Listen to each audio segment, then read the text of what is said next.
Very interesting. Geek Week, behold!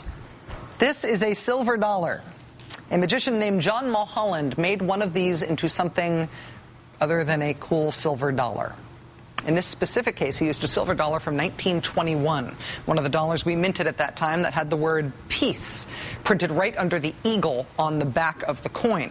Mr. Mulholland hollowed the coin out. He left the edges intact, and then he sort of jiggered it so that if you pressed hard on the word peace, the coin would pop open, revealing a secret compartment inside the coin.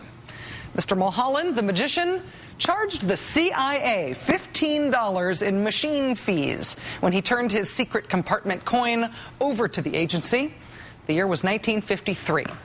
John Mulholland has now earned himself a place in Geek Week because we now know that he essentially was an on-call staff magician for the CIA to teach CIA officers magicians' tricks for deception and disguise and sleight of hand. Mr. Mulholland was a relatively well-known magician at the time. He had a keen interest in exposing people he thought were spiritualist con artists who used magicians' tricks to take advantage of people.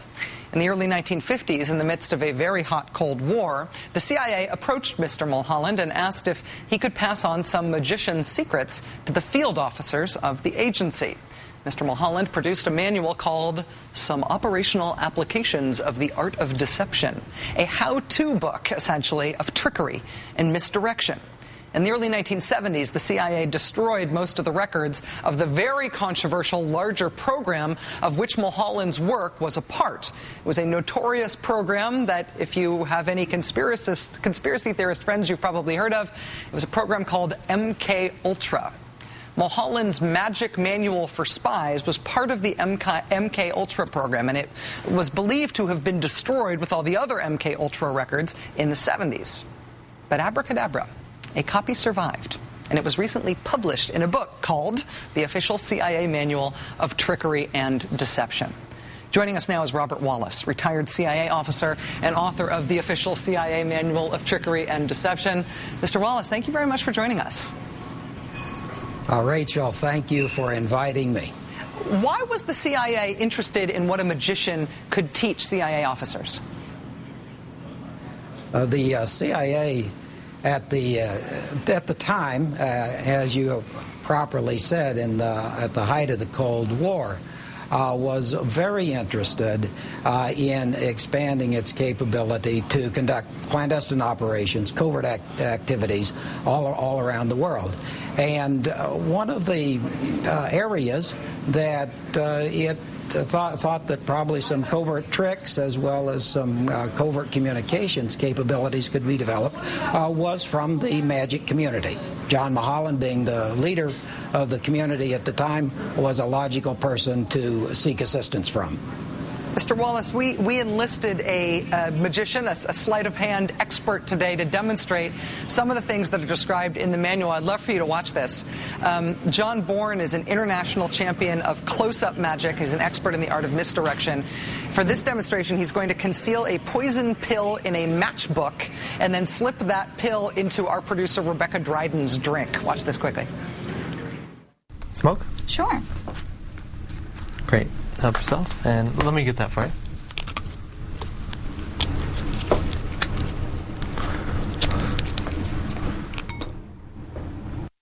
Clink. Misdirection. Is there any evidence that CIA officers ever used tricks like that in the manual? Would you ever really want to put a pill in somebody's drink?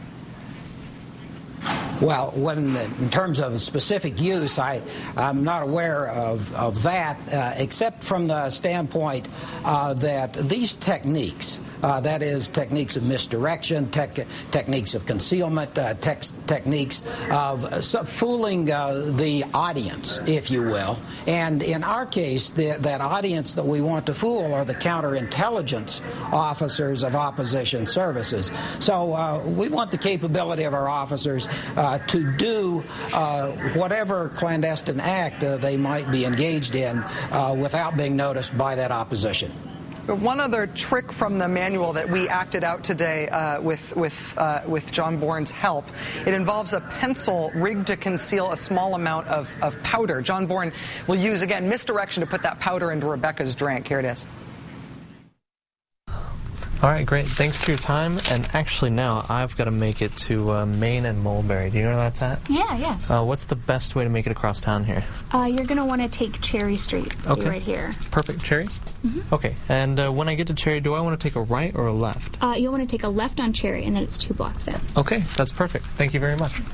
This one obviously involves a bit of technology in that you have to have the pencil geared out like that. Is there, in James Bond movies, there's always the guy that figures all the gadgets and everything for the officer for these sorts of missions. Was that a big part of what the CIA was doing at that time? Well, that's exactly right, Rachel. The Office of Technical Service at the CIA, which was formed in 1951, is the Q of the Central Intelligence Agency, and that office develops all of the types of gadgets that one would need to conduct espionage, just like Q did for James Bond. How did you Except ours tend to be a little more silent. Yeah, and less attached to Aston Martins. How did you find this manual after it had been missing for so long? That was one of those, for a historian like myself, one of those eureka moments, perhaps like a prospector finding a diamond or gold unexpectedly. I was going through a whole series, a whole list of documents, titles of documents, and suddenly I saw the name Holland with 120 pages. That was all that I needed to say, boy, I think maybe this is a find. Called up the document, and in fact, it was not only his manual, the text of his manual, but also included all of the illustrations which we have included in the book. Robert Wallace, retired CIA officer, co-author of the official CIA Manual of Trickery and Deception. Thank you very much, sir. It's been a real pleasure to learn this stuff and to be able to talk to you about it. Thank you. Thank you, Rachel. I want to say thanks also as well to John Bourne, expert in the art of misdirection. You can learn more about him on our website, maddowblog.msnbc.com. We'll be right back.